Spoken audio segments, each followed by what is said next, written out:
সর্বপ্রথম আমরা পুরো দেশে সলাৎ কায়েম করতে পারবো। সলাৎ কায়েম করতে পারবো, কায়েম কায়েম। আমরা এখন নামাজ পড়ি, তাই না? নামাজ কায়েম করি ব্যক্তি জীবনে, পারিবারিক জীবনে, কিন্তু আমরা জাতিগতভাবে কিন্তু নামাজ কায়েম করতে পারি না। আপনি তো চার্জ করতে পারছেন না। আমাদের মুরব্বী ওলামায়ে অনেকে এখানে আছেন যে কয়েক বছর আগেই মদিনায় যারা নামাজ পড়তো না, দোকান খোলা থাকতো না আমাদের সময়, তাদেরকে ধরে নিয়ে যাইতো না, গারামা দিত, গারামা জরিমানা, অনেকে তো পিটাইতো, জেলও দিত, অনেকে ওই মরুভূমিতে গিয়ে রেখে দিয়ে আসতো হাইটা হাইটা শাস্তি। মানে নামাজ যদি রাষ্ট্র চায় তাহলে জনগণকে পড়াতে পারে। রাষ্ট্র যদি চায় জনগণকে মাস্ক পড়াতে পারে না, পারে না? তো রাষ্ট্র যদি চায় তাহলে জনগণকে নামাজও পড়াইতে পারবে ইনশাআল্লাহ। আর যারা বুঝে না তাদেরকে শিখাইতে পারবে, যারা নামাজ পড়তে জানে না তাদেরকে আমরা ইসলামিক সেন্টারে পাঠাতে পারবো, তরবিয়ত দিতে পারবো, ওলামায়ে কেরামের সহবতে নিয়ে শিখাইতে পারবো, তাই না? কিন্তু আপনি এটা রাষ্ট্রীয় উদ্যোগে এখন আর করতে পারবেন না। এটা ব্যক্তি জীবনে সীমাবদ্ধ হয়ে থাকে তখন। তো ব্যক্তি জীবনে থাকলে তো আপনি পড়লেও কি না, মানে পড়লে কেউ চার্জ করার নাই, না পড়লেও কেউ চার্জ করার নাই, এটা আপনার ব্যক্তিগত বিষয়ের সাথে নিসবত হয়ে গেল। কিন্তু জাতিগতভাবে কিন্তু নামাজ কায়েম হলো না। কিন্তু নবী সাল্লাল্লাহু আলাইহি ওয়াসাল্লাম কি মসজিদে কোনো সাহাবী না আসলে বা আসতে না পারলে খোঁজ দিতেন না? ওমর রাদিয়াল্লাহু আনহু খোঁজ দিতেন না? ওখানে কি এমন কোনো মুসলিম ছিল যিনি নামাজ পড়তেন না? তো এই একটা বিষয়, দেখেন আমরা কিন্তু এটা করতে এখন পারি। আপনি বলছেন 90% মুসলিমের দেশ, দেখেন 70% নামাজ পড়ে। শুধু নামাজ না, তখন আপনি চাইলে প্রাইমারি লেভেলে, প্রাইমারি স্কুলে কোরআন শিক্ষা বাধ্যতামূলক করতে পারতেন, পারতেন না? হাই স্কুলে আরবি ভাষা শিক্ষা বাধ্যতামূলক করতে পারতেন, কোরআনের কিছু অনুবাদ তো বাধ্যতামূলক করতে পারতেন, সিলেবাস মুক্ত করতে পারতেন। অনার্স লেভেলে গিয়ে আমাদের এই ভাইরা তখন কোরআনের তাফসীর করতে পারতো, তর্জমা করতে পারতো, হাদিসের এরাব দিতে পারতো, ইবারত করতে পারতো। তারা কি পারে? 95% পারে। মাস্টার্স লেভেলে গিয়ে তারা ইফতা দেওয়ার মতো যোগ্যতা হয়তো অর্জন করতে পারতো। আরো অনেক কিছু করা সম্ভব ছিল, কিন্তু এটা আপনি রাষ্ট্রীয়ভাবে এখন করতে পারছেন। তাহলে একটা বিষয় হচ্ছে, দেখুন এক্সাম্পলটা বুঝেন, এখানে তো অনেক ফ্যাক্টরি আছে না আপনাদের এখানে, এটা দেখে মনে পড়লো আর কি উদাহরণটা, যে দেখেন ধরেন আমি একটা চাদর পরেছি, এটা ধার করছি আর কি, আমার না, ধরেন আমি একটা চাদর পরেছি। এখন এই চাদরটা ধরেন যে এক ভাই হাতে সেলাই করছে, 10 জন মিলে হাতে সেলাই করছে, 10টা চাদর উৎপন্ন হচ্ছে। আর এখানে একটা চাদর তৈরির ফ্যাক্টরি আছে, চাদর তৈরির ফ্যাক্টরি আছে। উৎপাদন কার বেশি হবে? ইসলামিক রাষ্ট্র হচ্ছে একটা ফ্যাক্টরির মতো কাজ করবে, যা ইসলাম আর অনেক বেশি ছড়াই দিতে পারবে, যেটা ব্যক্তিগতভাবে অতটা সম্ভব হয়ে ওঠে না। দাওয়াতের মাধ্যমে হয়, দাওয়াতের মাধ্যমে ব্যক্তিগত ইসলাম হয়, মানুষ ফিরে আসে, কিন্তু বড় পরিসরে ইসলাম কায়েম হয়।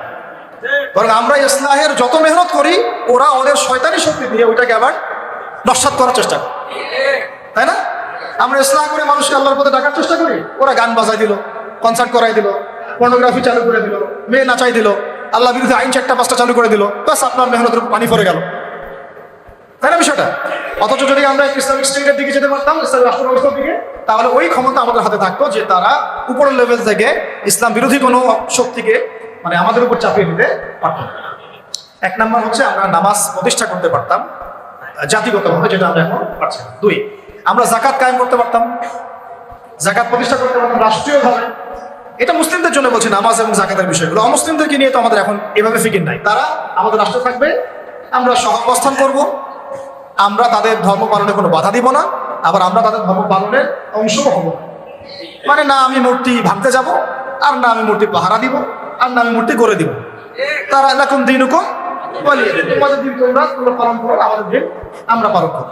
এবং তোমরা আমাদেরকে জিজিয়া দিবা। কি দিবা? এই জিজিয়া কেন দিতে হবে? কারণ এই জিজিয়ার বিনিময়ে আমরা তাদের জান, মাল, সম্পদ, সন্তান সবকিছু নিরাপত্তার দায়িত্ব নেব, যেটা মদিনা রাষ্ট্র ছিল। এটাকে বলা হয় যে তারা ইসলামিক রাষ্ট্রের মধ্যে আমাদের জিম্মায় থাকে, আমাদের জিম্মায় থাকে। জিম্মা শব্দও তারা বুঝে না, এরা মনে করে জিম্মা মানে মনে হয় জিম্মি, হ্যাঁ তাই না? বলে না যে জিম্মি, জিম্মি করে ফেলছে। জিম্মি মানে তো একজনকে অন্যায়ভাবে আটকে রাখা, এটাকে জিম্মি। এই দেখেন আরবির যে কত অবস্থা খারাপ আমাদের দেশে। জিম্মি আর জিম্মা এটা কি এক হইল? জিম্মি হচ্ছে কি কাউকে অন্যায়ভাবে আটকে রাখা, আর জিম্মা মানে আপনার জান আমার জান, আপনার মাল আমার মাল, আপনার সন্তান আমার সন্তান, আপনার পরিবার আমার পরিবার। আপনি আমাকে জিজিয়া দিবেন, আপনার পুরো জান, মাল, ইজ্জত, পরিবারের দায়িত্ব আমাদের। কেউ আপনাদের দিকে বাঁকা চোখে তাকাইতে না। যদি তাকাইতে আসে কোনো মুসলমানও যদি আপনার উপর জুলুম করতে আসে, আমরা ওই মুসলমানের হাত কেটে ফেলে দেব যখন আপনার উপর জুলুম হবে। তখন যদি আপনি মাজলুম হন আর মুসলিম জালেম হয়, তাহলে আমরা তার বিরুদ্ধে ব্যবস্থা নেব। এটা হচ্ছে জিম্মা, জিম্মাদারি। তো এরা দেখলাম যে এতটুকু বোঝে না। আমাদের একটা স্ট্যাটাস নিয়ে দেখলাম ভারতীয় একটা মিডিয়া এইসব অপপ্রচার চালাইছে, যে উনি বলছে যে অমুসলিমদেরকে জিম্মায় নিয়ে চলে আসবে। আরে ভাই, জিম্মা তো ভালো শব্দ। জিম্মা এত বড় শব্দ যে মানে আমার সন্তান যদি আপনার বিরুদ্ধে অন্যায় করে, আমি আমার নিজের হাতে সন্তানকে শাস্তি দিব, এটা হলো জিম্মা। এটা তারা বুঝে না। এটা তাদের জন্য না, এই সালাত এবং যাকাতের বিষয়টা কাদের জন্য না, মুসলিমদের জন্য। অমুসলিমদের জন্য এটা নয়। আমরা তাদেরকে দাওয়াত দিব। কি করবো? তাদেরকে দাওয়াত দিব। যাকাত প্রতিষ্ঠা করা সম্ভব কিভাবে? আমরা রাষ্ট্রীয়ভাবে আমাদের যাদের নেশাব পরিমাণ সম্পদ হয়েছে একেবারে তালিকাভুক্ত করে, সুমারি করে একটা প্রশাসনের বাহিনীকে লাগিয়ে দিয়ে এটাকে আমরা মানে উত্তোলন করতে পারি কিনা? নবী সাল্লাল্লাহু আলাইহি ওয়াসাল্লাম করেছিলেন কিনা? আবু বকর সিদ্দিক, ইবনুল খাত্তাব বিন আফফান, উসমান বিন আফফান, আলী ইবনে আবি তালেব, তারা করেন নাই? তখন কি এই যাকাতের অর্থগুলো গরিব মানুষের কাছে সমানভাবে বণ্টন করা হয় নাই? যাকাতের 8টা খাতে। এবং তখন কি সমাজের মধ্যে গরিব মানুষের সংখ্যা বেশি ছিল না কম? একজনও খুঁজে পাওয়া যায় তো? আল্লাহি, এখন যদি আমরা যাকাত ভিত্তিক অর্থ ব্যবস্থা চালু করতে পারতাম তাহলে আমাদের সমাজে কোনো গরিব মানুষ থাকতো। আপনাদের যত ওই কমিউনিজমের মতামত আছে, আর ওই পুঁজিবাদ আছে, আর এই সমাজতন্ত্র আছে, হ্যাঁ, আর এই যে আরো যত মতবাদগুলো আছে, ওয়ার্ল্ড ব্যাংকের, IMF এর, হ্যাঁ, ফেডারেল রিজার্ভ ব্যাংকের, এই সমস্ত মতবাদগুলো ফেল করছে। মানবতার কল্যাণে তারা কিছুই করতে পারে না। মানবতার কল্যাণে প্র্যাকটিক্যালি কাজ করে দেখিয়েছে নবী মুহাম্মদ সাল্লাল্লাহু আলাইহি ওয়াসাল্লাম কিভাবে ইসলামী এবং যাকাত ভিত্তিক অর্থ ব্যবস্থার মধ্য দিয়ে সমাজের দরিদ্র মানুষের হক আদায় করতে হয়, তিনি দেখিয়ে দিয়েছে। ওরা সেটা কিছুই করতে পারে। খালি এসব বদবাধায় আমাদেরকে ইকোনমিক্সের বই পড়াইছে। ইকোনমিক্সের কি করছে? বই পড়াইছে। আর ইকোনমিক্সের পড়া এত জরুরি এই যুগে, ইসলামিক ইকোনমিক্স, না হলে যে আমাদেরকে কিভাবে তারা সুদখোর বানাচ্ছে আপনি চিন্তাও করতে পারবেন। সাম্য তো কায়েম করতে পারেনি নাই, ইনসাফ তো করতে পারেনি নাই, বরং মানুষকে খাইয়েছেন রিবা, সুদ, ঘুষকে জায়েজ করছেন, দুর্নীতি হয়েছে, টাকার মান কমানো বাড়ানো নিয়ে ইনফ্লেশন করেছেন, গরিবের রক্ত চুষে খাইছে। হ্যাঁ, একটা অংশ দিন দিন ধনী হয়েছেন, বাকি অংশকে গরিব বানাইছেন। মানুষের রক্ত চোষা, শ্রমিকদের রক্ত চোষা, গরিবদের রক্ত চোষা অর্থনীতি দিয়েছেন মানুষকে। এবং এর ফলে মানে বৈশ্বিক জুলুম আপনারা প্রতিষ্ঠা করেছেন এই অর্থনীতি সিস্টেমের মধ্যে। এইটা নিয়ে কথা বলতে গেলে আমার 1 ঘন্টা সময় লাগবে, এটা আমি অন্য একদিন বলবো ইনশাআল্লাহ। শুধু এই টপিকের উপর কথা বলবো ইনশাআল্লাহ, যে বর্তমান অর্থ ব্যবস্থা ধোঁকাবাজি। বর্তমান অর্থ ব্যবস্থার, অর্থনৈতিক সিস্টেমের ধোঁকাবাজি আপনি শুনলে আপনার চোখ কপালে চলে যাবে। আসলে যারা কম জানে ওরা ঘুমাইতে পারে শান্তিতে, যারা আসলে জানে তারা ঘুমাইতে পারে। বুঝছেন? আসলে সত্য কথা এটাই। এত ধোঁকাবাজি হয়েছে অর্থনীতির মধ্যে, এমন ভাবে গরিব মানুষকে নির্যাতন করা হয়েছে, এমন ভাবে ওদের রক্ত চোষা হয়েছে। আল্লাহর কসম করে বলতেছে, বাংলাদেশের বেশিরভাগ মানুষ এটার হদিসই নাই, তারা জানেই না। আল্লাহ পাক আমাদেরকে বোঝার তৌফিক দান করেন। এখন এই যাকাত ভিত্তিক অর্থ ব্যবস্থা প্রতিষ্ঠা করা কিন্তু এখন ব্যক্তিগতভাবে সম্ভব নয়। ব্যক্তিগতভাবে সম্ভব, রাষ্ট্রীয়ভাবে রাজনৈতিক ক্ষমতা আমরা যেতে পারতাম ইসলামপন্থীরা, তাহলে এটা সম্ভব ছিল। 3 নাম্বার দেখুন, যে আমাদের যে বাজার আছে, বাজার বলতে 2 রকম বাজার, একটা হচ্ছে আঞ্চলিক বাজার, একটা হচ্ছে বিশ্ব বাণিজ্য। এই দুটো বাজারের মধ্যে হারাম আছে না, হারাম পণ্য আছে না, মাপে কম দেওয়ার বিষয় আছে না, সিন্ডিকেট আছে না, থার্ড পার্টির তেলেসমাতি আছে না, এই সমস্ত বিষয়গুলোকে আমরা নিয়ন্ত্রণ করতে পারছি না। কিন্তু ইসলামী অর্থ ব্যবস্থা থাকলে বা ইসলামী বাজার ব্যবস্থা থাকলে, ইসলামিক যদি আমরা কি বল সাম্যের ইকোনমি যদি আমাদের সামনে থাকতো, তাহলে আমরা এই প্রত্যেকটা হারামকে বন্ধ করতে পারতাম। আমরা এই মজুদদারিগুলো বন্ধ করতে পারতাম, আমরা সিন্ডিকেট বন্ধ করতে পারতাম, আমরা এই যে ইনফ্লেশন বন্ধ করতে পারতাম, আমরা এই বাজারের যে জুলুমগুলা, দুর্নীতিগুলো, এগুলো বন্ধ করতে পারতাম। এগুলো কিন্তু আমরা বন্ধ করতে পারছি না। ইনস্ট্যান্ট শাস্তির আওতায় আনা সম্ভব ছিল, আমরা এটা করতে পারছি না, শুধুমাত্র ইসলামিক বিধান না থাকার কারণে। আল্লাহ পাক আমাদের বোঝার তৌফিক দান। তারপরে দেখুন, 4 নম্বর হচ্ছে আমাদের পুরো অর্থ ব্যবস্থায়, এটা ভালো করে বোঝেন, পুরো অর্থ ব্যবস্থায়, ইকোনমিক সিস্টেমের মধ্যে 3টা জিনিস খুব মোটা দাগে আছে। একটা হলো জুলুম, একটা হলো খেয়ানত, একটা হচ্ছে দুর্নীতি। কি বললাম? জুলুম, খেয়ানত, দুর্নীতি। এই 3টা আমরা দূর করতে পারি নাই আমাদের অর্থ ব্যবস্থা থেকে। যদি ইসলামিক অর্থ ব্যবস্থা থাকতো, যাকাত ভিত্তিক, সাদাকা ভিত্তিক, কৃষি ভিত্তিক, শিল্প ভিত্তিক, হালাল বাণিজ্য, আঞ্চলিক এবং বৈশ্বিক, তাহলে দেখতেন ইনশাআল্লাহ সমস্ত জায়গা থেকে জুলুম, তারপরে আপনার এই খেয়ানত এবং এই দুর্নীতি একটাও স্থান পেত না। কারণ এটাতে জনগণকে আমরা তখন আল্লাহর কাছে জবাবদিহি করতে বাধ্য করতাম এবং আল্লাহ পাকের বিধান অনুযায়ী বিচার ফয়সালা করতাম। আল্লাহ পাকের বিধান অনুযায়ী বিচার ফয়সালা করা হতো, তখন তারা এই সাহসটা পেত না। 5 নম্বর হচ্ছে দেখুন যে ইসলাম বিরোধী যত মতবাদগুলো আছে, যেমন ধরেন কয়েকটা কথা তো বললাম, যেমন ইসলাম বিরোধী অনেক মতবাদ, আসলে তারা তো বুঝতে পারেন না যে কমিউনিজম একটা ইসলাম বিরোধী মতবাদ, সেকুলারিজম একটা ইসলাম বিরোধী মতবাদ। এগুলো তো পলিটিক্যাল, এর বাইরে সামাজিক অনেক ব্যাপার আছে।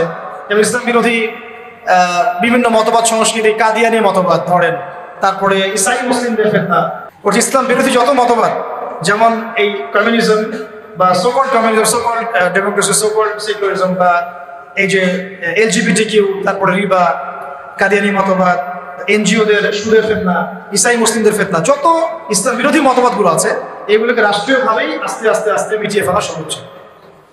কিন্তু ইসলামী রাষ্ট্র ব্যবস্থা না থাকলে এটাকে আপনি মেটাতে পারবেন না, বরং তারা সমাজে আধিপত্য বিস্তার করার চেষ্টা করবে এবং তারা ফ্লুয়েন্টলি তাদের মিশনে কাজ করতে শুরু করবে, যেটা আমরা দেখেছি তারা কাজ করছে। কাদিয়ানিদেরকে কেউ ঠেকাচ্ছে কি? না। ইসাই মুসলিমদের ফেরতা কি কেউ ঠেকাতে পারছি?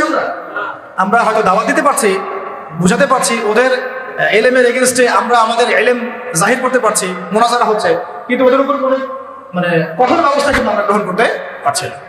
ওটা ব্যক্তিগতভাবে সম্ভব হচ্ছে না, কিন্তু রাষ্ট্র থাকলে আমরা পারতাম, রাষ্ট্র থাকলে আমরা পারতাম। LGBTQ, যে ওরা বলছে LGBTQ বইয়ের মধ্যে নিয়ে আসতেছে, রাস্তায় মানববন্ধন করছে, অধিকার চাচ্ছে, আইন পাস করতে বলছে, সমকামিতার আইন পাস করতে বলছে, সুদ তো আগেই হালাল করে ফেলছে তারা, মদের লাইসেন্স তো আগেই দেওয়া হয়েছে, পতিতালয়ের লাইসেন্স আগেই দেওয়া হয়েছে। আর ইসাই মুসলিমরা কাজ করতেছে, শুধু এনজিওরা কাজ করতেছে, কাদিয়ানিরা কাজ করতেছে। আমরা কি এগুলোর একটাও গোড়ার থেকে কেটে ফেলতে পারছি? আচ্ছা, তো এটা আমরা পারতাম যদি আমাদের কাছে ইসলামী শাসন ব্যবস্থা বা ইসলামী একটা ইমারা বা একটা খিলাফা রাষ্ট্র থাকতো। এই জিনিসগুলো আমাদেরকে বুঝতে হবে, আল্লাহ পাকের বোঝার তৌফিক দান। কয়টা বলছি? 5টা। 6 নম্বরটা খুব বেশি ইম্পর্টেন্ট, এটা আমাদের জন্য খুব বেশি ইম্পর্টেন্ট এই কারণে যে এটা জাতির মেরুদণ্ড। আমাদের জাতির মেরুদণ্ড কি? শিক্ষা। এখন আসেন একটু পিছনে ফিরে থাকেন, বিগত 30, 40, 50 বছর, বিগত 30 থেকে 40 বা 50 বছরে জাতীয় শিক্ষা ব্যবস্থার মধ্যে ইসলাম কতটুকু আছে আর কতটুকু নাই? আদৌ কি আছে? জাতীয় শিক্ষা ব্যবস্থা, আমি কিন্তু মাদ্রাসা শিক্ষার কথা বলছি না। আচ্ছা, মাদ্রাসা শিক্ষা ব্যবস্থা প্রণয়ন করতে হলো কেন? কারণ জাতীয় শিক্ষা ব্যবস্থার মধ্যে ইসলাম নাই, তাই মাদ্রাসাগুলো না থাকলে তো ইসলাম মিটাই ফেলতো তারা, মাদ্রাসাগুলো না থাকলে কিন্তু ইসলাম মিটাই ফেলতো। তো মাদ্রাসার খেদমত তো একটা সুরত। আমার দেশের 80%, 90% মানুষ মুসলিম, কোটি কোটি ছেলে মেয়ে স্কুলে পড়াশোনা করে, কলেজে পড়াশোনা করে, ইউনিভার্সিটিতে পড়াশোনা করে। আচ্ছা, তাদের কি মৌলিক অধিকার না যে তারা প্রাইমারি স্কুলে কোরআন শিখবে, হাই স্কুলে তারা অন্তত আরবিটা শিখবে, ফরজে আইনের জ্ঞান জানবে, হাদিস শিখবে, সিরাত শিখবে, কোরআন অনুবাদ করতে পারবে বা কোরআনের তাফসীর করতে পারবে, অথবা তারা ফিকহ বা উসুলের জ্ঞানগুলো অর্জন করবে, মুফতি হবে, মুহাদ্দিস হবে, মুফাসসির হবে। এই অধিকার কি আমাদের এই কোটি কোটি ছেলের নাই, মেয়েদের নাই? আমরা শিক্ষাকে একদম সেকুলার করে ফেলছি। শিক্ষা ব্যবস্থার মধ্যে ইসলাম আনা যাবে না, ঠিক যেমন রাষ্ট্র ব্যবস্থার মধ্যে ইসলাম আনা যাবে না, অর্থনীতির মধ্যে ইসলাম আনা যাবে না, ঠিক ওই রকমই শিক্ষা ব্যবস্থার মধ্যে ইসলাম আনা যাবে না। এই কনসেপ্টেই আমরা আমাদের জাতিকে দীর্ঘদিন যুগের পর যুগ বন্ধ করে রাখছি। এই জন্য দেখা যায় একজন MP সাহেব কোরআন তেলাওয়াত করতে পারে না, একজন BCS ক্যাডার সূরা ফাতিহা পড়তে পারে না, একজন বুদ্ধিজীবী টকশো ফাটাই ফেলতেছে, একদম টকশো থেকে একদম কি একটা অবস্থা, টেবিল থাপড়ায় থাপড়ায় কথা বলছে, কিন্তু এদিকে সে ওযুর ফরজ বলতে পারে না। হ্যাঁ, এইভাবে আমরা আমাদের সমাজটাকে একদম ধ্বংস করে ফেলছি। এই জায়গায় কথা বলতে গেলে আমি একটু উত্তেজিত হয়ে পড়ি। আমরা আমাদের সমাজের শিক্ষাটাকে একদম ধ্বংস করে ফেলছি, একেবারে ধ্বংস করে ফেলছি। আমাদের আর্মি অফিসারদের কি এই অধিকার ছিল না তারা কোরআনে হাফেজ হবেন, তারা মুহাদ্দিস হতে পারবেন, মুফতি হতে পারবেন? হ্যাঁ, নবী সাল্লাল্লাহু আলাইহি ওয়াসাল্লামের যুগে যারা ফ্রন্টলাইন সোলজার, ফ্রন্টলাইন মুজাহিদ, তারা কি মুফতি ছিলেন না, মুহাদ্দিস ছিলেন না, কারি ছিলেন না, হাফেজ ছিলেন না? তাহলে আমাদের তো তারা ফ্রন্টলাইন যোদ্ধা, তাদের মধ্যে কয়জন হাফেজ, কয়জন আলেম, কয়জন কারি, কয়জন মুফতি, কয়জন মুহাদ্দিস? অথচ তাদেরকে এগুলো শিখতে দেওয়া হয় নাই। তারা এগুলো শিখে যদি আবার আল্লাহর পথে ফিরে আসে, তারাই যদি আবার ইসলামের রাষ্ট্রের কথা বলে। র্যাবের ভাইদের অধিকার ছিল না, পুলিশের ভাইদের অধিকার ছিল না, আমাদের বিজিবি ভাইদের অধিকার নাই?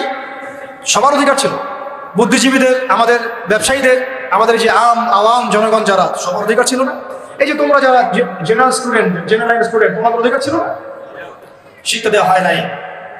কিন্তু আমরা তাদেরকে মেসেজ দিতে চাই যে আপনাদের এটা শেখার পূর্ণ অধিকার আছে, এবং আপনারা যদি এগুলো শিখে আল্লাহকে চিনতে শিখেন, রাসূলকে চিনতে শিখেন এবং ইসলামিক রাষ্ট্রের গুরুত্ব তাৎপর্য বুঝতে শিখেন।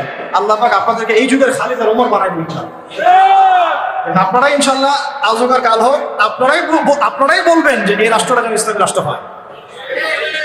যখন আপনারা দেখতে থাকবেন, বুঝতে থাকবেন যে হ্যাঁ কত জুলমের শিকার হচ্ছি আমরা, আর ইসলামী রাষ্ট্র না থাকার কারণে আমরা কিভাবে বঞ্চিত হয়েছি, বৈষম্যের শিকার হয়েছি, তখন আপনারা নিজেরাই ইনশাআল্লাহ তাআলা দাওয়াত এবং জিহাদের মধ্য দিয়ে এই বাংলার মধ্যেই আপনারা ইসলামী রাষ্ট্র কায়েম করবেন ইনশাআল্লাহ। আমরা দোয়া করি যেন আমাদের এই ভাইদেরকে আল্লাহ হেদায়েত দান করেন। ঠিক আছে। এখন এই শিক্ষা ব্যবস্থার সংস্কার ব্যক্তিগতভাবে কি সম্ভব? ব্যক্তিগতভাবে আপনি হয়তো একটা স্কুল করলেন, আজ আমি বললাম যে আমি একটা প্রতিষ্ঠান করেছি, আপনি একটা মাদ্রাসা করেছেন, উনি একটা মক্তব করেছেন, উনি একটা স্কুল করেছেন, কলেজ করেছেন, এই পর্যায়ে তারপরেও এখানে তো কিছুটা খেদমত করার সুযোগ আমাদের আছে, বাকি ক্ষেত্রগুলোতে একেবারেই বন্ধ করে, তাই না?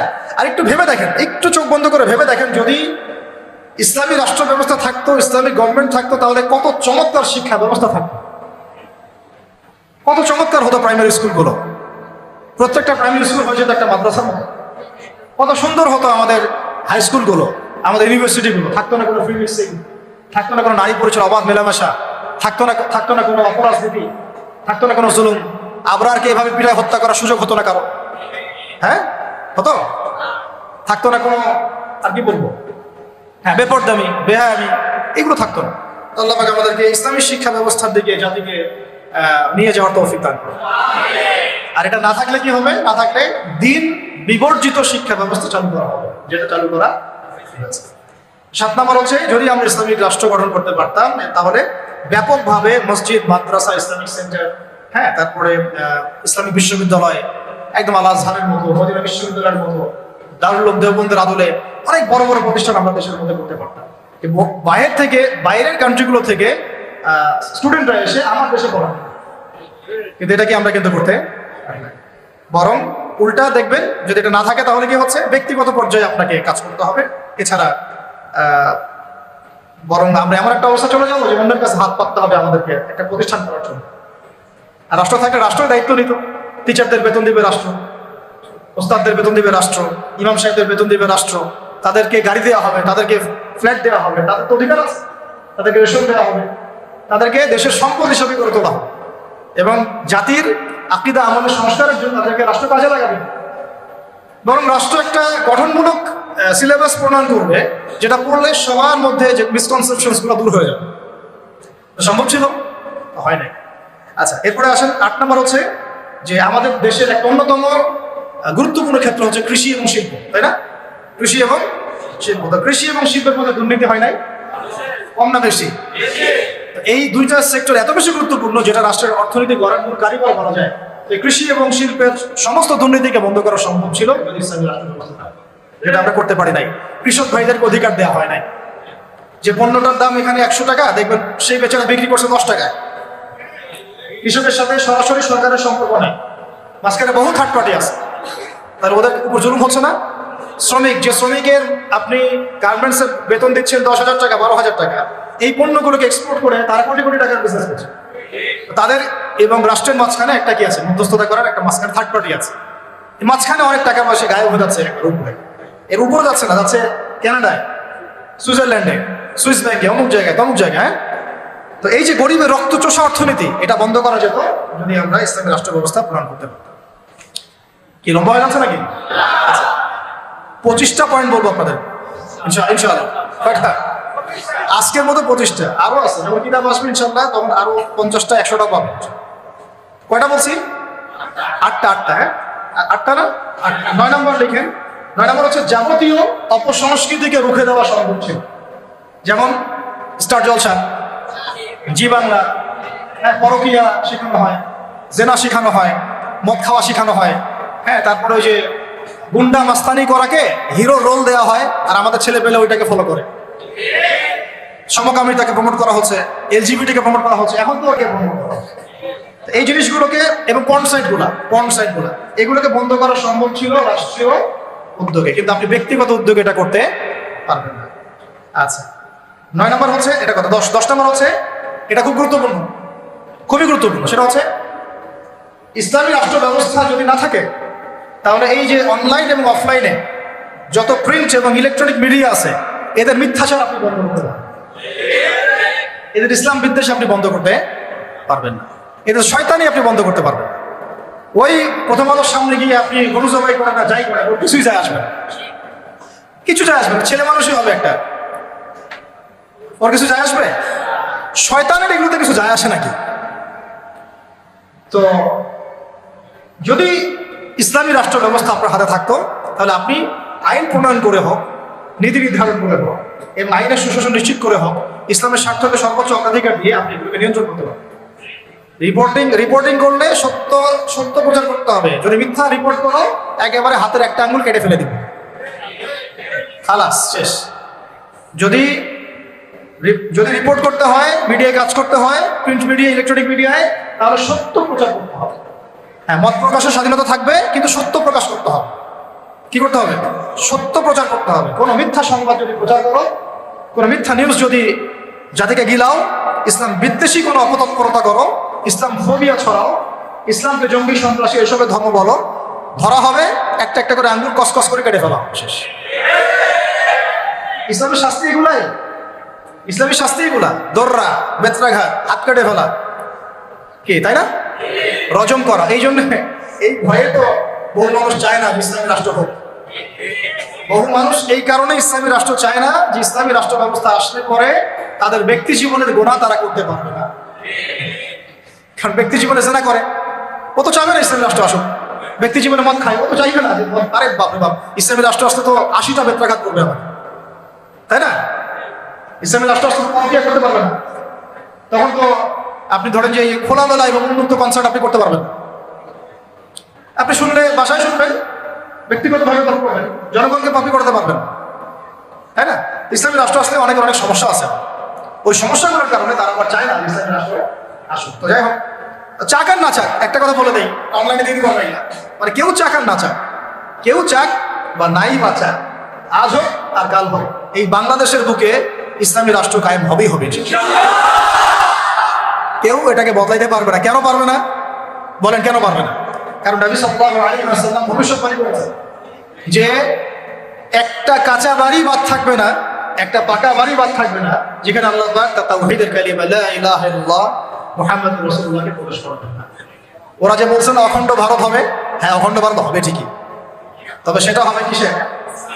ইসলামের এবং তাওহীদের কালিমা লা ইলাহা ইল্লাল্লাহ মুহাম্মাদুর রাসূলুল্লাহ। অপেক্ষা করতে থাকো, তোমরা অপেক্ষা করতে থাকো, ফান্তাজিরু ওয়া ইন্না মা'আকুম মিনাল মুনতাজিরিন। কোনো সমস্যা নাই, কিন্তু এটা হবেই হবে ইনশাআল্লাহ। এরা তো গরুর তো, এটা ঠিক হবে। যারা গরুর পেশাব পান করে ওদের মাথায় কি থাকতে পারে? তো যখন ওগুলো খেয়ে নেশা মাথায় উঠে আর কি, তখন হেডাম দেখায়, বুঝতে পারছেন কথা? যাই হোক, আমরা দোয়া করি আল্লাহ পাক তাদেরকে হেদায়েত দান করে। আবু জাহেলের জন্য তো দোয়া করা হয়েছিল না? আল্লাহ আবু জাহেল বা ওমর রাদিয়াল্লাহু আনহুর মধ্যে যাকে আপনি ভালোবাসেন আল্লাহ আপনি হেদায়েত দান করেন।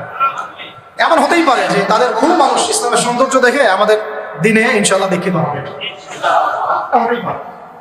আজিজ আও যুল্লি দালিল, একটা হাদিস আছে, সম্মানের ঘরে সম্মানের সাথে ঢুকবে, অসম্মানের ঘরে একবার অপদস্থ করে ইসলাম ঢুকবে। তো যাই হোক, পয়েন্টটা ছিল কি, যে আমরা যদি ইসলামিক রাষ্ট্র ব্যবস্থা থেকে যেতে পারি তাহলে প্রিন্ট এবং ইলেকট্রনিক মিডিয়া এই যে ইসলাম বিদ্বেষ এগুলোকে আমরা বন্ধ করতে পারবো। তখন আমরা ইনসাফ প্রতিষ্ঠা করতে পারবো এবং সত্য মানুষের কাছে প্রচার করবো। সারা বিশ্বে ইসলামকে এই যে জঙ্গি সন্ত্রাসী এই শব্দগুলো কারা ছড়াইছে বলেন তো? এই মিডিয়ারাই ছড়াইছে। কারা ছড়াইছে? এই মিডিয়ারা ছড়াইছে। ইহুদিরা ছড়াইছে, খ্রিস্টানরা ছড়াইছে, জায়নিস্টরা ছড়াইছে, সবাই ইসলামকে জঙ্গি ধর্ম, সন্ত্রাসী ধর্ম এগুলো ছড়াইছে না? মুজাহিদদেরকে বলেছে এরা সন্ত্রাসী। এটা দিয়ে টেনশন করবেন না, আমাদের ভাইরা ওখানে নির্যাতিত হচ্ছেন, নিপীড়িত হচ্ছেন, কিন্তু আল্লাহ পাকের কাছে ওই জায়গাটা অনেক মকবুল একটা জায়গা। কেন মকবুল? আল্লাহ পাক ওই জায়গা থেকে বেশি শুহাদা নিচ্ছেন আল্লাহর কাছে, বেশি শহীদ আল্লাহ ওইখান থেকে নিচ্ছেন। তো এটা দেখে আমাদের তো রক্ত আর ঠান্ডা থাকে না, সবাই গরম হয়ে যায়, কেউ দেখতেও পারি না এখন এগুলা। কিন্তু আমাদের হাত বাঁধা, আপনি কিছু করতে পারছেন না। কেন কিছু করতে পারছেন না? কারণ আমাদের হাতে কোনো ইসলামিক রাষ্ট্র নাই। তাই ব্যক্তিগতভাবে আপনি সেখানে কিছু করতে পারবেন না, কিন্তু ইসলামিক রাষ্ট্র ব্যবস্থা থাকলে আমরা আমাদের ভাইদের পাশে দাঁড়াতে পারতাম, আমরা মাজলুমদের পাশে দাঁড়াতে পারতাম, অথবা অন্তত পক্ষে আমরা জাতিসংঘকে চাপ দিতে পারতাম। পারতাম না? অথবা আমরা ইউনাইটেড একটা মুসলিম কমিউনিটি করতে পারতাম পুরো বিশ্বের শক্তিশালী মুসলিম রাষ্ট্রগুলো নিয়ে, তখন দেখতাম যে ওরা কোথায় পালানোর রাস্তা খুঁজে পায়। কিন্তু আমরা কিন্তু এটা করতে পারি নাই, পারছি না। বরং ওরা করেছে নেটোর মাধ্যমে, ওরা ঐক্যবদ্ধ জোট করে আমাদেরকে ভয় দেখাচ্ছে। তো এই জন্য অনেক কারণ আছে ভাই। এই কারণগুলো আমাদেরকে একটা দিকেই এখন রেসপন্স করছে যে আমাদের একটা মুসলিমদের একটা ইসলামপন্থী রাষ্ট্র দরকার, ইসলামপন্থী সরকার দরকার। আদারওয়াইজ আমরা বিশ্বের বুকে স্বাধীন হতে পারবো না। এমনকি আমরা আমাদের মাজলুম ভাইদেরকে সাহায্য করতে পারছি। আল্লাহ আমাদেরকে বোঝার কথা বলবেন। আচ্ছা, 10 নম্বর হচ্ছে 10 না 11 হচ্ছে সমস্ত সামাজিক অশ্লীলতা, যেমন বেপরদামি, কিশোর গ্যাং, মাদকের আকড়া, জুয়ার আকড়া, এগুলোকে আপনি বন্ধ করতে পারবেন না যদি ইসলামিক রাষ্ট্র ব্যবস্থা না। 13 নম্বর হচ্ছে আইনের সুশাসন বলে একটা শব্দ শুনি আমরা। এটা গদবাদ একটা শব্দই থাকে, এর আসলে বাস্তব একটা প্রয়োগ হয় না। আমরা দেখেছি আইনকে হাতিয়ার করে নিয়ে মানুষ রাজনীতি করেছে, ব্যক্তি আক্রোশ ঝেড়েছে এবং ব্যক্তি স্বার্থ চরিতার্থ করেছে, দলের স্বার্থ উদ্ধার করেছে, তাই না? ওলামায়ে কেরামরা কি অপরাধ করেছিলেন শাপলা চত্বরে যে তাদের সবার উপরে 10টা 5টা করে মামলা দিতে হবে? বলেন। যারা মারলো তাদের বিরুদ্ধে মামলা হলো না, যারা মরলো তাদের বিরুদ্ধে মামলা হলো। তারা কি অপরাধ করেছিলেন? এখনো বহু ওলামায়ে কেরাম 5টা 6টা 10টা করে মামলা নিয়ে কাঁধে নিয়ে ঘুরছেন না? তাহলে আইনের সুশাসন কি এখানে হয়েছে? নিশ্চিত। এখন পর্যন্ত এই পরিবর্তিত সরকার বলছেন এখন পর্যন্ত এগুলোকে উইথড্র করা হয় নাই, এখন পর্যন্ত মামলাগুলো থেকে উইথড্র করা হয় নাই, এখন পর্যন্ত বহু গুম হওয়া মানুষকে উদ্ধার করা হয় নাই। আর আমরা জানি তারা কি পরিমাণ কষ্টে আছে। আমরা গেস করতে পারি যে তারা কি পরিমাণ কষ্টে আছে। এটা তো আপনি গেস করতে পারবেন না, কারণ আপনার সে অভিজ্ঞতা নাই, সমুদ্র দেখেন নাই, আপনি বুঝবেন কিভাবে এর গভীরতা কেমন। সেখানে একদিন মনে হবে 1 বছরের সময়, একদিন মনে হবে কি 1 বছরের সময়। এমন বহু মানুষ ভিতরে এখনো আছে যারা মাজলুম, নির্যাতিত, নিপীড়িত, এখন ওদেরকে বের করা হয় না। এখন বহু মানুষের ঘরে মিথ্যা মামলা ঝুলছে, বহু ওলামায়ে কেরাম মামলা নিয়ে ঝুলছে, ভুগছে। আর মামলা এমনভাবে দিয়ে রাখে যে সকালবেলা আপনি হাজিরা দিবেন ঢাকায়, একেবারে আবার দেখা যাবে কালকে আবার হাজিরা দেওয়া লাগবে রাজশাহীতে, তারপরে হাজিরা দেওয়া লাগবে চট্টগ্রামে। এইভাবে তারা হ্যারাস করছে। আর 4টা 5টা মামলা কারোর উপর থাকলে তার আর কোনো হ্যারাসমেন্টের প্রয়োজন না। এটাই তার সারা জীবন বিশেষ করে তার জমি জমা বাড়ি গাড়ি বিক্রি করেও সে ওখান থেকে বেরোতে পারে। এটাকে আইনের সুশাসন নিশ্চিত হয়েছে? যদি ইসলামিক রাষ্ট্র ব্যবস্থা থাকতো তাহলে প্রত্যেকটা জালেমের বিচার হবে, প্রত্যেকটা মাজলুমকে আমরা বেকসুর খালাস করে দিতাম। এবং এখানে তাওহীদপন্থী সৎ এবং যোগ্য আইনজীবীদেরকে আমরা রাখতে পারতাম না? শুধু তাই না, এই যে ব্রিটিশ আইন চলতেছে, ব্রিটিশ আইন, এই ব্রিটিশ আইনের যে ফাঁকফোকর, নোংরামি, তাগুতি সিস্টেম, এগুলোকে পরিবর্তন করে আমরা আল্লাহর শরিয়া আইন বাস্তবায়ন করতে পারি। আল্লাহ পাকের একটা আইন, এটাও হাদিস, আল্লাহ পাকের একটা শরিয়াই আইন চালু হওয়া 40 বছর না 40 দিন, 40 বছর বা 40 দিন বা 40 মাস, আমি এই মুহূর্তে সংখ্যাটা ভুলে গেছি। 40 দিন বা 40 মাস বা 40 বছর বৃষ্টিপাত হওয়ার চাইতেও বেশি ফজিলত একটা আইন বাস্তবায়িত হয়। এটা একটু দেখে নিন আপনারা হাদিসটা, আমি এই মুহূর্তে ভুলে গেছি। হয়তো 40 দিন হবে বা 40 মাস বা 40 বছর। এই যে বৃষ্টিপাত আল্লাহর পক্ষ থেকে রহমতের বৃষ্টি, যেটা দিয়ে জমিন সবুজ শ্যামল হবে, এর চেয়ে বেশি ফজিলতের যে আল্লাহর জমিনে একটা আল্লাহ পাকের আইন বাস্তবায়িত হয়েছে। তাহলে যাই হোক, ইনশাআল্লাহ যারা ভয় পাচ্ছে তারা হয়তো করবে না, কিন্তু আল্লাহর আইন বাস্তবায়ন করার সৈনিকদেরকে আল্লাহ পাক তৈরি করছেন না? একটু চোখ বুলান সারা বিশ্বের দিকে, দেখেন আস্তে আস্তে একটা পরাশক্তি কিন্তু উঠছে এবং আস্তে আস্তে ইনশাআল্লাহ তারা পর্যন্ত যাবে। আপনারা তাদেরকে ঠেকাইতে পারবেন না। তাদেরকে আপনারা যদি মনে করেন যে তারা ওই আমাদের দেশের নতজন পররাষ্ট্রনীতির মতো বা ওই পশ্চিমাদের দাসের মতো, হ্যাঁ, বা ওই কি বলবো জায়নিস্ট মুভমেন্টের দাসত্বে পড়ে যারা নিজেদেরকে বিক্রি করে দিয়েছে তাদের মতো, ভুল করবেন। আপনারা যদি মনে করেন যে তারা ওই আরবের কিছু মুনাফেক শাসকের মতো, তাহলে ভুল করবেন। আচ্ছা, ঠিক আছে, এখন আসেন তাহলে আইনের সুশাসন নিশ্চিত করা সম্ভব যদি আমরা ইসলামিক রাষ্ট্র ব্যবস্থা প্রণয়ন করতে পারি, আর যদি না পারি তাহলে এটা কোশ্চিনকালেও মোটেও সম্ভব নয়। বুঝতে পারছি ভাই? আচ্ছা, কটা বলছি? হ্যাঁ, 13টা না 14 না 13, 12টা বলছি, 13 নম্বর। আচ্ছা, 13 নম্বর হচ্ছে খুব জরুরি পয়েন্ট। সমস্ত অপরাধের বিচার এবং আইনের যে সুশাসন এটা নিশ্চিত করা সম্ভব, সমস্ত অপরাধগুলোর বিচার করা সম্ভব ইনসাফের সাথে, শরিয়া আইনের সাথে এবং আল্লাহর বিধানের অনুকূলে, যেটা ইসলামিক স্টেট না থাকলে কখনোই সম্ভব নয়। একটা জেনার ঘটনা ঘটেছে নবী সাল্লাল্লাহু আলাইহি ওয়াসাল্লামের যুগে, তিনি কি বিচার করেন নাই? চুরি হয়েছে, তিনি কি বিচার করেন নাই? মদপান হয়েছে, তিনি কি বিচার করেন নাই? তিনি কোন উৎস থেকে আইন নিয়ে বিচার করেছেন? আল্লাহর পক্ষ থেকে আইন নিয়ে বিচার করেছেন। সেটা কিন্তু আমাদের বিগত 50, 60, 70, 100 বছর আমরা করতে পারি নাই। তো ইসলামী রাষ্ট্র ব্যবস্থা না থাকলে এটা কখনোই সম্ভব হবে না। ঠিক আছে, 14 নম্বর হচ্ছে হুদুদ এবং কিসাস কায়েম করা সম্ভব হবে না। কি বললাম? হুদুদ এবং কিসাস কায়েম করা সম্ভব হবে না যদি ইসলামী রাষ্ট্র ব্যবস্থা না থাকে। যদি থাকে তাহলে আপনি হুদুদ কায়েম করতে পারবেন, কিসাসও কায়েম করতে পারবেন। কিসাস কি? হত্যার বদলে হত্যা, খুনের বদলে খুন। এই যে মনে করেন কয়দিন আগে দেখলেন না, একটা বাস এসে পিছিয়ে দিয়ে চলে গেল। রাস্তাঘাটে কত ঘটনা ঘটছে এখন, হচ্ছে না? কত ঘটনা ঘটছে, কত যে নিরাপরাধ মানুষ আমাদের সমাজে প্রাণ হারায়। কোনো হিসেব আছে, কোনো তালিকা আছে? সবগুলোকে সুষ্ঠু কোনো বিচার হয়? বহু মানে জালেম পার পেয়ে যায় না। হুদুদ আর কিসাস থাকলে কোনো জালেম পার পাইত না, বরং এগুলো সবার সামনে দৃষ্টান্তমূলক শাস্তি দেওয়া হতো। যেমন এই এলাকায় যদি কোনো চুরি হতো, তাহলে সবার সামনে তাকে নিয়ে এসে তার হাত কেটে ফেলা। তখন কি চুরি বাড়তো না কমতো? নিশ্চয়ই বাড়তো নাকি? চুরি কি বাড়তো? এটা হচ্ছে একটা সাইকোলজিক্যাল ট্রিটমেন্ট। এটা একটা সাইকোলজিক্যাল ট্রিটমেন্ট যে মানুষ যখন দেখে যে হ্যাঁ, আরে চুরি করলে তো এমন শাস্তি দিবে, জেনা করলে তো ভাই আমার এমন শাস্তি আছে, মানুষ ভয়ে অনেক সময় পাপ করে, ভয়ে পাপ করে। দেখুন জরুরি, খালি মানুষকে শুধুমাত্র আপনি মানে মিষ্টি মিষ্টি ওয়াশ করে লাইন আনতে পারবেন না। ওয়াজের সাথে সাথে কি লাগবে? মেডিসিনও লাগবে। কি লাগবে? মেডিসিনও লাগবে। এই মেডিসিনগুলো দিতে হবে ওহী ভিত্তিক। আল্লাহ পাক আমাদেরকে হুদুদ এবং কিসাস কায়েম করার তৌফিক দান। আচ্ছা, একটা এক্সাম্পল দেই। এই যে আমাদের ছাত্র ভাইরা শহীদ হয়েছেন, শত শত হাজার হাজার, আল্লাহ ভালো জানেন সংখ্যা কত আমরা জানি না। আমরা কিন্তু এক্সাক্ট সংখ্যা জানি না। বহু ভাই হাসপাতালে পড়ে আছে, তাদের খুনের বিচার করা দরকার ছিল কিনা? কতগুলো হয়েছে? যদি একটা এক্সাম্পল দিই, যদি ধরেন যে একজন ছাত্রকে হত্যা করার জন্য একজন পুলিশ দরকার হয় বা একটা বুলেটও দরকার হয়, তাহলে তো যদি 1000 জন মারা যায়, তাহলে 1000 পুলিশকে শাস্তির আওতায় আনা লাগতো। আর 1000 পুলিশকে গ্রেফতার হয়েছে? হ্যাঁ, তাদেরকে আদেশদাতারা কি সবাই গ্রেফতার হয়েছে? তাদের মাস্টার মাইন্ডরা কি এখন পর্যন্ত ফাঁসির কাজটা ঝুলেছে কেউ? তো এই যে ইসলামী হুদুদ এবং কিসাস থাকলে এতদিন পর্যন্ত সবার আগে যে কাজটা হতো, এটা যদি তথাকথিত এই যে ডেমোক্রেটিক বিপ্লব না হয়, যদি এটা হতো ইসলামিক কোনো রেভলিউশন, তাহলে সবার আগে বিচার হতো খুনের, হত্যার বিচার। সবার আগে এই কাতিলদের কিসাস করা হতো। কিন্তু এটা কিন্তু হয় না, বিকজ এটা ইসলামিক মুভমেন্ট হয় না, এটা ইসলামিক কোনো রেভলিউশন হয় নাই।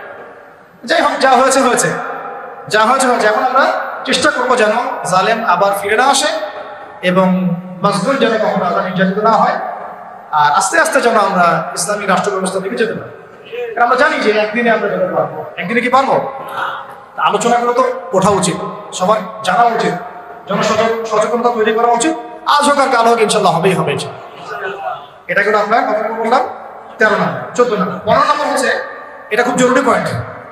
প্রত্যেকটা ডিপার্টমেন্টে, হোক প্রশাসন, হোক ব্যাংকিং সিস্টেম, হোক ইকোনমিক্স, হোক রাজনীতিবিদদের মধ্যে, হোক আপনার প্রিন্ট মিডিয়া, ইলেকট্রনিক মিডিয়ায়, প্রতিটা ডিপার্টমেন্টে যত ভারতীয় দালাল আছে, বিজাতীয় দালাল আছে, বিজাতীয় দোষর আছে, এদেরকে আপনি চিহ্নিত করে শাস্তির আওতায় আনতে পারবেন না যদি আপনি ইসলামিক রাষ্ট্র ব্যবস্থা দিকে না যান।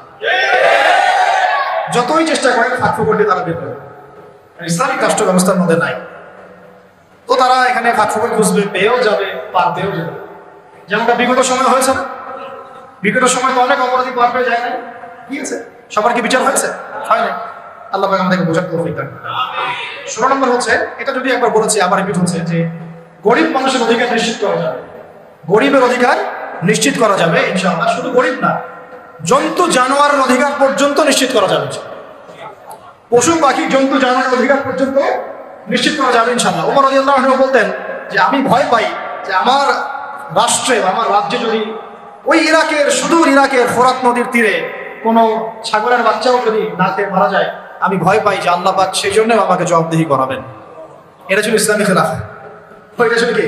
ইসলামী খেলাফত। তিনি দাঁড়িয়ে ভাষণ দিচ্ছেন, আর সাহাবীরা কেউ কেউ বলছেন আপনার গায়ে 2টা কাপড় কেন, আমাদের গায়ে 1টা করে কাপড়, আপনার গায়ে 2টা কাপড় কেন? এই জবাবদিহিতা অন্য কোন গভর্নমেন্ট দিয়েছে বিশ্বের? উমর রাদিয়াল্লাহু আনহু বললেন যে এটা আমার, আর এটা আমার ছেলে আব্দুল্লাহ, তার অংশটুকু নিয়ে আমি কাপড় বানিয়েছি। এইরকম ইনসাফ, এইরকম ন্যায় বিচার, এইরকম জবাবদিহিতা কোন রাষ্ট্র ব্যবস্থায় আছে? ইসলামী রাষ্ট্র ব্যবস্থা ছাড়া কোথাও আছে? এইগুলো আমরা নিশ্চিত করতে পারতাম গরিবের অধিকার যদি আমরা ইসলামী রাষ্ট্রের দিকে যেতে পারতাম। 17 হচ্ছে খুব জরুরি পয়েন্ট, এটা আমাদের ওলামায়ে কেরামরা বুঝবে না। জরুরি পয়েন্ট হচ্ছে যে বিধর্মীদের কথা বলছি না, মুসলিমদের কথা বলছি। মুসলিমদের ধর্মীয় যে আমল, আকীদা, উসুল, মানহাজ, এই যে বিষয়গুলো আমাদের মধ্যে আছে, এখানে উদ্দেশ্য প্রণীতভাবে বহু ইখতিলাফ ঢুকিয়ে দেওয়া হয়েছে। উদ্দেশ্য প্রণীতভাবে সবকিছু কিন্তু ইখতিলাফ ভাবে আসে না, ফিকহি ইখতিলাফ থেকে সব আসে না, বহু কিন্তু উদ্দেশ্য প্রণীত আছে, ইচ্ছা করে ঢুকিয়ে দেওয়া হচ্ছে যাতে আমরা আপোষে একে অপরের সাথে সময় কাটাতে ব্যস্ত থাকি এবং তারা তাদের আখের গোছাতে ব্যস্ত থাকে। আমাদেরকে লাগিয়ে রেখে তারা তাদের মিশন সফল করবে। অনেক অনেক বিষয় কিন্তু শুধু ধর্মীয় না, বরং অনেক কিছু রাজনৈতিক বিষয় আছে, পলিটিক্স আছে এখানে। তো এখানে পয়েন্টটা হচ্ছে ইসলামী রাষ্ট্র ব্যবস্থা থাকলে ধর্মীয় মুসলিমদের মধ্যে যে ধর্মীয় বিভাজন, যে ইখতিলাফ, যে আকীদা, আমল, মানহাজ, উসুলগত যে পার্থক্যগুলো, এইগুলো আমরা আস্তে আস্তে আস্তে আস্তে কমিয়ে ফেলতে সক্ষম হতাম, অথবা কমিয়ে ফেলতে সক্ষম না হলেও আমরা এটাকে একেবারে সংকুচিত করতে সক্ষম হতাম।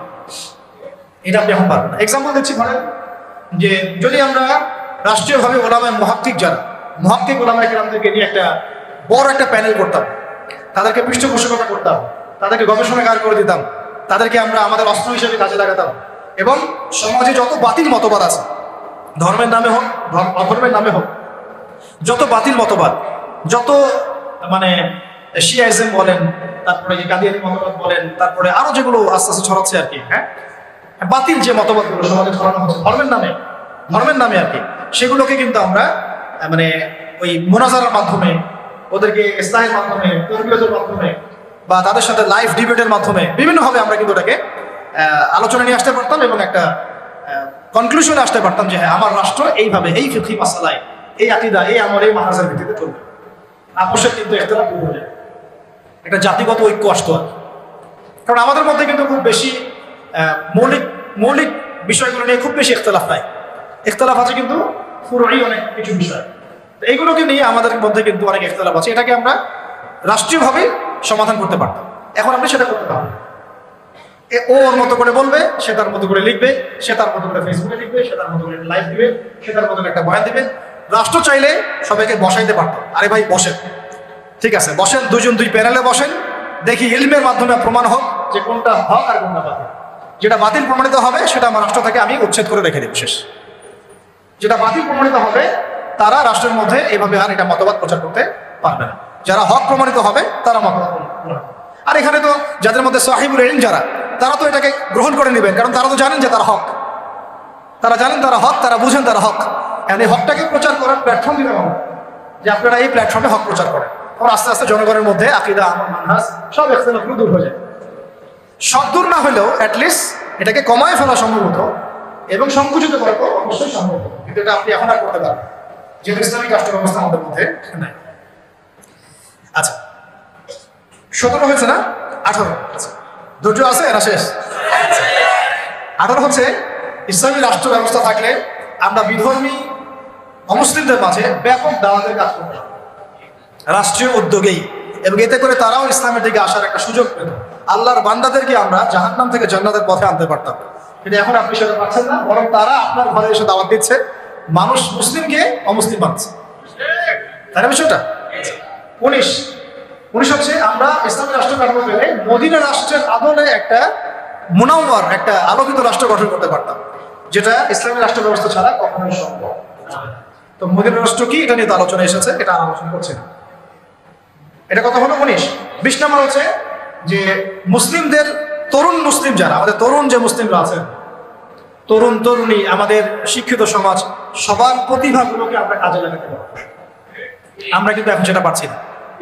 একজন প্রতিভাবান ছেলে বিদেশে চলে যাচ্ছে, ওখানে গিয়ে ভালো চাকরি পাচ্ছে। একজন প্রতিভাবান ডক্টর বিদেশে চলে যাচ্ছে, ওখানে গিয়ে সার্ভ করছে। আমি আমার দেশের সম্পদগুলোকে সোনা বানাতে পারছি না, তাই না? তাদেরকে হীরা বানাতে পারছি না, পলিশ করতে পারছি না। সদুদ্যোগ নাই, পরে এখানে দুর্নীতি আছে। প্রতিভাবান একটা ছেলে, ওকে আমি জব দিচ্ছি না, আমার দল করে বলে ওকে জব দিচ্ছি। এই যে দুর্নীতিগুলো, এতে করে ওই ছেলে তো আর জাতিকে কিছু দিতে পারবে না। তো আরেকটা বিষয় হচ্ছে, এটা কথা বললাম 20। 21 হচ্ছে প্রযুক্তিগত যত উন্নয়ন আছে না, আপনার ইন্টারনেট সেকশন বলেন, অনলাইন সেকশন, অফলাইন সেকশনের কথাই বলেন, ইনক্লুডিং নিউক্লিয়ার প্ল্যান্টস, মিসাইলস, এইগুলো পর্যন্ত আমরা তৈরি করতে পারতাম যদি ইসলামী রাষ্ট্র থাকতো। এখন যেহেতু ইসলামী রাষ্ট্র নাই, আপনি চাইলেও এগুলো করতে পারছেন না। প্রযুক্তিগত কোনো উন্নয়ন করতে পারছি না আমরা, বরং অন্যের কাছে হাত পেতে বসে আছি। আমাদেরকে অ্যাপস দাও, আমাদেরকে সার্ভার দাও, আমাদেরকে এইটা দাও, আমাদেরকে সেটা দাও, আমাকে ড্রোন দাও, আমাকে মিসাইল দাও, তাই না? কিন্তু দেখেন, নবী সাল্লাল্লাহু আলাইহি ওয়াসাল্লাম যখন মদিনা রাষ্ট্র গঠন করেছেন, তিনি নিজের রাষ্ট্রে এগুলো উৎপাদন করেছেন। মদিনা রাষ্ট্রের অস্ত্র থেকে আসছে, মদিনায় উৎপন্ন করা হয়েছে, উৎপন্ন করা হয় না। সামরিক প্রশিক্ষণ কোথায় দেওয়া হয়েছে? মদিনাতেই দেওয়া হয়েছে। এবং তখনকার যুগের উপযুক্ত যে প্রযুক্তি, এই প্রযুক্তিগুলো সাহাবীদের কাছে ছিল না? ওই সমসাময়িক প্রযুক্তিগুলো কিন্তু সাহাবীদের কাছে ছিল। এমনকি এই বিশ্বের সর্বপ্রথম ক্ষেপণাস্ত্রের যে ফর্মুলা, এটা দিয়েছে অটোম্যানরা। অটোম্যানদের আগেও দিয়েছেন বিখ্যাত সাহাবী সাআদ ইবনে আবি ওয়াক্কাস। কোন সাহাবী? তারপর একটা সাহাবী আবু উবাইদা ইবনে জাররাহ। আবু উবাইদা ইবনে জাররাহ রাদিয়াল্লাহু আনহু যখন এই যে রোমকদের সাথে যুদ্ধ করেছেন, হ্যাঁ, এবং এদিকে পারস্যের সাথে যুদ্ধ করেছেন, তিনি মিনজানিক আবিষ্কার করেছেন। মিনজানিক মানে যেটা ক্ষেপণাস্ত্রের মতো, ওদের দুর্গের দেয়াল ধসিয়ে দেওয়ার মতো আর কি, দূর থেকে নিক্ষেপ করা যায়। ওই ক্ষেপণাস্ত্রের মডেল থেকে এখন দেখেন কোথায় চলে আসছে বিশ্ব। তো মূল কথা হচ্ছে কি, এক কথায় যে আমরা ইসলামী রাষ্ট্র ব্যবস্থা গঠন করতে না পারলে আমাদের দেশের মধ্যে প্রযুক্তিগত এবং সামরিক উন্নয়ন ত্বরান্বিত করতে পারবো না, বরং অন্যের কাছে আমাকে হাত পেতে বসে থাকতে হবে। তখন শত্রু আমাকে অতটুকুই দিবে যার ডিফেন্স সিস্টেম তার কাছে আছে। এমন অস্ত্র সে আমাকে বিক্রি করবে না যার ডিফেন্স সিস্টেম ওর কাছে নাই। এটা আমাদের বোঝা উচিত। আর আল্লাহ পাক কি আমাদের মাথায় কিছুই দেন নাই? আমাদের যদি প্রতিভাগুলোকে আমরা কাজে লাগাতে পারতাম, তাহলে আমরা দেশের মধ্যেই তাদেরকে দিয়েই এইসব ড্রোন, এইসব মিসাইলস, নিউক্লিয়ার প্ল্যান্টস আমরাই বানাতে পারতাম। আর আমরা যদি জিজ্ঞাসা করি আমাদের পলিটিশিয়ানদেরকে যে বিগত 50 বছর ধরে স্বাধীনতার কোনো ধোয়া তুলতেছে, আপনারা কি করছেন? একটা ক্ষেপণাস্ত্র তৈরি করতে পারছেন? একটা ড্রোন কি বাংলাদেশে তৈরি করতে পারছেন? আহলুল বিএনপি আপনাদেরকে বলতেছে, আপনারা কি পারছেন একটা ড্রোন তৈরি করতে? আহলুল জয় বাংলা আপনাদেরকে বলতেছে, আপনারা কি পারছেন একটা ড্রোন তৈরি করতে? এর বাইরে যারা বাম দল আছেন তারা কি পারছেন একটা ক্ষেপণাস্ত্র তৈরি করতে? কি করছেন? হ্যাঁ, শাহবাগ থেকে টিপ করে, হাতা কাটা ব্লাউজ পরে, তারপরে সামনে কিছু মূর্তি টুর্তি নিয়ে, হ্যাঁ, হনুমানের মূর্তি টুর্তি নিয়ে একেবারে বাঙালি চেতনা আমি জাগ্রত করতে পারছি। এই হয়েছে আমার উন্নয়ন, তাই তো? সুবহানাল্লাহ। এই যুগে এসেও একটা সেতু, একটা ফ্লাইওভার নিয়ে মানুষ যা করলো, যখন মানুষ প্রতিযোগিতা করছে কে কাটছে বড় মিসাইল তৈরি করবে, কে কাটছে মানে উন্নত প্রযুক্তির ড্রোন তৈরি করবে, তাই না? কে কাটছে উন্নত প্রযুক্তির সফটওয়্যার তৈরি করবে, ডেটাবেস তৈরি করবে। মানে এখনকার যুদ্ধ তো প্রযুক্তির যুদ্ধ। আর এই সময় আমি পড়ে আছি আমার রাস্তাটা কত সুন্দর হয়েছে। আরে ভাই, এটা তো 20 বছর আগে, 30 বছর আগে হয়ে যাওয়া উচিত। তো ইসলামী ইকোনমিক্স নাই, ইসলামী রাষ্ট্র ব্যবস্থা নাই, এই কারণে এই অবস্থা। আল্লাহ পাক আমাদেরকে বোঝার তৌফিক দান করে। আর আমাদের বলছে কি হেডাম, সুবহানাল্লাহ, হেডামই বলছি। কারণ আমরা ওখানে গিয়ে কে আগে ওখানে ছবি তুললো, কে আগে ওখানে মানে সেলফি উঠাইলো, কে আগে ওখানে ইস্তেঞ্জা করলো, এইগুলো নিয়ে আমরা ব্যস্ত হয়ে গেলাম। হ্যাঁ জি, আল্লাহ আমাদের বোঝার তৌফিক দান করে। আচ্ছা, কয়টা বলছি ভাই? আচ্ছা, 4টা। তো একটা হচ্ছে যে অস্ত্র শস্ত্রে আমরা আমাদের সামরিক বাহিনীকে শক্তিশালী করতে পারতাম। উন্নত অস্ত্র, উন্নত সামরিক অস্ত্র, যেটা কিন্তু আমরা এখন পর্যন্ত পারি নাই। আমরা জানি না আমাদের আকাশসীমা কিন্তু সেফ না, আমাদের আকাশসীমা কিন্তু সেফ। আমাদের সমুদ্র সীমা এখন পর্যন্ত আমরা বলতে পারি না যে পরিপূর্ণ সেফ। আমাদের প্রশাসনের বাহিনীগুলো আমরা বলতে পারি না সবগুলো দালাল মুক্ত, বিদেশি এজেন্ট মুক্ত আমরা বলতে পারি না। তো আল্লাহ পাক আমাদেরকে এমন ইসলামী রাষ্ট্র গঠন করার তৌফিক দান করেন যে রাষ্ট্রে আমরা আমাদের এই প্রশাসনের ভাইদেরকে তাওহীদপন্থী ইমানদার বানাবো এবং সবচেয়ে সেরা অস্ত্র তাদের হাতে তুলে দেবো। রাষ্ট্র যদি জিহাদ করে তাহলে ফ্রন্ট লাইনে কারো জিহাদ করবে? আমাদের এই ভাইরাই তো করবে। তো আমাদের এই ভাইদেরকে আগে তৈরি করতে হবে না? আল্লাহ পাক আমাদের ভাইদেরকে ঈমান দান করেন, বেশি বেশি আমলের তৌফিক দেন এবং তাদের মাথার উপরে আল্লাহ পাক একটা ইসলামী সরকার নিয়ে আসেন। আমিন। আচ্ছা, 22 হচ্ছে যে আমরা 23 হচ্ছে আমাদের এই পুরো তরুণ প্রজন্মকে আমরা জিহাদি জজবায় গড়ে তুলতে পারতাম। এটা কিন্তু আপনি এখন পাচ্ছেন। এটা জজবা মানে কি বোঝাচ্ছে? জজবা মানে কি আপনি শুধু আবেগে ভেসে পড়বেন এমন বোঝাচ্ছি না, বরং আমাদের জেনারেশন রেডি, তারা আল্লাহর জন্য সবসময় জীবন দেওয়ার জন্য প্রস্তুত। এখন আপনারাই বলেন তো দেখি, যারা ভয় দেখাচ্ছে চট্টগ্রাম কেটে ফেলবো, ফেনী নিয়ে নিব, এই করবো সেই করবো, হাসেন না। যদি আল্লাহ না করুক, যদি তারা কোনো পদক্ষেপ নিয়েই ফেলে, আমাদের প্রজন্ম কি প্রস্তুত? আমাদের প্রজন্ম আমরা কেউ কি AK-47 চালাতে পারি? আমাদের কেউ কি মার্শাল আর্ট জানি? আমাদের কেউ কি 10 রাউন্ড দৌড়াতেও পারি? আমাদের কেউ কি তরবারও চালাইতে পারে? অথচ নবী সাল্লাল্লাহু আলাইহি ওয়াসাল্লামের যুগে সাহাবায়ে কেরাম এক একজন সাহাবী প্রশিক্ষিত ছিল। আচ্ছা, আলী রাদিয়াল্লাহু আনহু কেমন মানুষ ছিলেন? তাসবিহ তাহলিল করতেন খালি, ভয়ে তার সামনে কেউ দাঁড়াইতে পারত? যেই দাঁড়াইতো তাকে তিনি একেবারে গর্দান উড়াই ফেলতে পারতেন। এত প্রশিক্ষিত ছিলেন আলী ইবনে আবি তালিব। হ্যাঁ, ওমর ইবনে খাত্তাব তিনি কি শুধু কোরআন তেলাওয়াতই করতেন, নামাজই পড়তেন, তাহাজ্জুদই করতেন? তিনি এত বেশি প্রশিক্ষিত ছিলেন, তার সামনে 10 জন দাঁড়াতে পারতেন। হামজা রাদিয়াল্লাহু আনহু। তাহলে দেখেন, আমাদের পুরো জেনারেশনকে দেখেন, ইনক্লুডিং আমাকে দেখেন, আমরা কি আসলেই প্রস্তুত? দেখা যায় আমাদের গতকালকে বলছিলাম যে 4-5 জন ডাকাত যদি একটা ছোট্ট ছুরি নিয়ে আমাদের সামনে দাঁড়ায়, আমাদের তো ভাই খবর হয়ে গেছে, ভাই কি আছে নেই, সব নেই, তা আমাকে স্যার বিষয়টা বল না। কিন্তু একটা সময় ছিল যে আমাদের জেনারেশনের তরুণরা একাই 8-10 জনের সাথে লড়াই করতে পারত, ভয় করতো। দেখেন, আমরা কিন্তু এরকম মানে প্রশিক্ষিত একটা প্রজন্ম করতে পারি না। ইসলামী রাষ্ট্র থাকলে আমরা পারতাম না? প্রত্যেক স্কুলের ছাত্রদেরকে আমরা কিন্তু স্কাউটের মাধ্যমে হোক, মিলিটারিদের আওতায় নিয়ে এসে হোক, একটা 6 মাসের ট্রেনিং দিতে পারতাম, কলেজের ছাত্রদেরকে দিতে পারতাম, ভার্সিটির ভাইদেরকে দিতে পারতাম। লাঠি সোটা নিয়ে হয়তো অনেক সময় কিছু কি হয়, বিপ্লব হতে পারে, অভ্যুত্থান হতে পারে। বিপ্লব ওইভাবে বলা যায় না, তারপরে বলবো আমাদের বোঝানো যায়। কিন্তু যখন একটা পরাশক্তির সাথে আমরা লড়াই করবো, তখন কিন্তু লাঠি সোটা নিয়ে লড়াই করা যাবে না। যাবে? আমাদের মিসাইলস লাগবে, প্রশিক্ষণ লাগবে, ট্রেনিং লাগবে, তাই না? জাবাজ আমাদের সব অফিসার লাগবে। এই ক্ষমতা বাঙালি জাতির আছে, এই ক্ষমতা আমাদের আছে, আমাদের আর্মি ভাইদের আছে, আমাদের বিজেপি ভাইদের মধ্যে আছে, ওই কলিজা তাদের আছে ঠিকই। কিন্তু রাষ্ট্রীয় ইসলামী রাষ্ট্র না থাকার কারণে, রাষ্ট্রীয় পৃষ্ঠপোষকতা না থাকার কারণে এবং রাষ্ট্রীয় চাপ তাদের উপর থাকার কারণে তারা তাদের প্রতিভার বিকাশ করতে পারে নাই। আমি চ্যালেঞ্জ করতেছি, আপনি বিএসএফ, এই যে ভারতের বিএসএফ এর 100 জনকে লাগান বর্ডারে, আমাদের বিজিবির 20টা ভাইকে লাগান, ওরা পারবে না ইনশাআল্লাহ।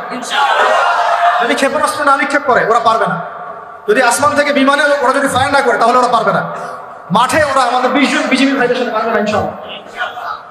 পারবে না, আমি বলছি, গ্যারান্টি দিচ্ছি পারবে না ইনশাআল্লাহ, দেখে নিয়ে। কিন্তু ওরা আমাদের উপরে মানে চড়াও হচ্ছে কিসের ভিত্তিতে?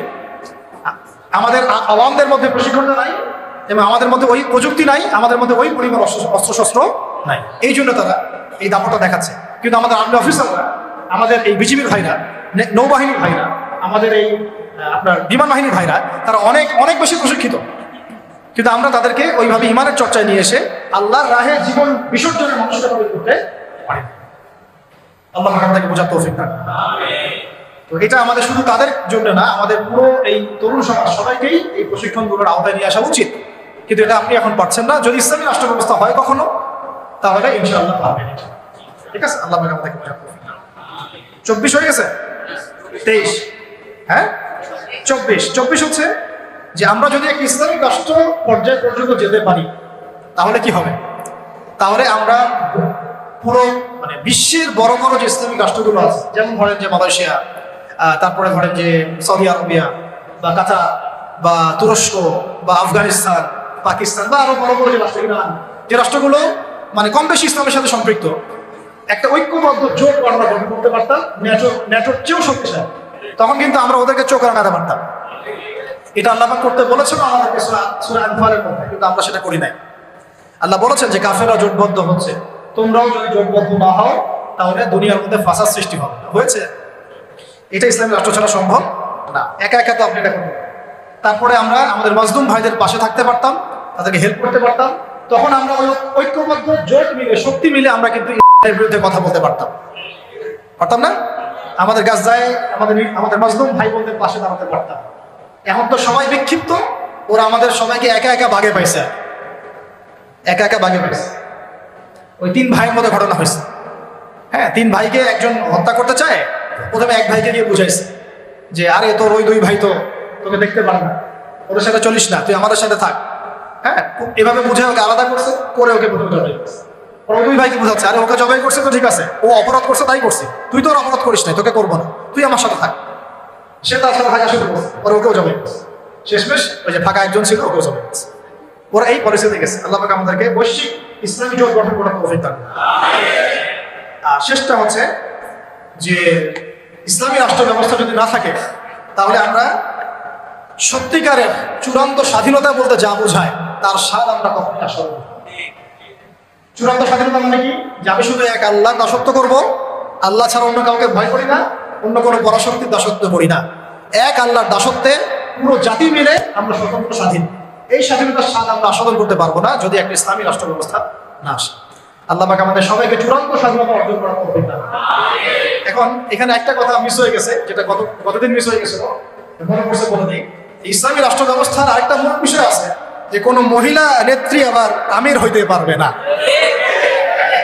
কি হইতে পারবে না? কোনো মহিলা নেত্রী আমির হইতে পারবে না। আর রাষ্ট্র চলবে শূরা ভিত্তিক। কিভাবে চলবে? শূরা ভিত্তিক। তো হ্যাঁ, মাশওয়ারা দিতে পারে, হয়তো মাশওয়ারা দিতে পারে, কিন্তু আমির হইতে পারবে না। নবী সাল্লাল্লাহু আলাইহি ওয়াসাল্লাম মাশওয়ারা দিয়েছেন, কিন্তু আমির হতে পারবে না। এটা তো আমাদের এখন এক্স এবং ওয়াই উভয় দলেরই তো আমির হচ্ছেন নারী নেত্রী, নাকি? তাই না? নারী ছাড়া আর কিছুই খুঁজে পাই না। ঠিক আছে? হ্যাঁ, নারী উপদেষ্টাও আছে। নারী নেতৃত্ব ইসলাম জায়েজ না। নারীদেরকে ওই কাজের জন্য আল্লাহ পাক সৃষ্টি করেন না। ঠিক আছে? আল্লাহ পাক আমাদেরকে বোঝার তৌফিক দান। আমাদের করণীয় হচ্ছে 1 নাম্বার, ভাই 1 নাম্বার ইলম অর্জন করা। কি করা? এই ইলম শুধু একমুখী জ্ঞান হলে হবে না, বহুমুখী ইলম অর্জন করতে হবে, যাতে আমি কোরআন সুন্নাহর জ্ঞান দিয়ে বিশ্বকে ডিল করতে পারি। বোঝা গেছে কথা? 2, ইলম অনুযায়ী আমল বাড়ায় দেওয়া। ইলম অনুযায়ী আমল বাড়ায় দেওয়া। 3, তাসকিয়া অর্জন করা, তাসকিয়া বা আত্মশুদ্ধি অর্জনের চেষ্টা করা। 4, এই তাসকিয়া বা আত্মশুদ্ধি আবার একা একা অর্জন করা যায় না, উস্তাদের সহবত লাগবে।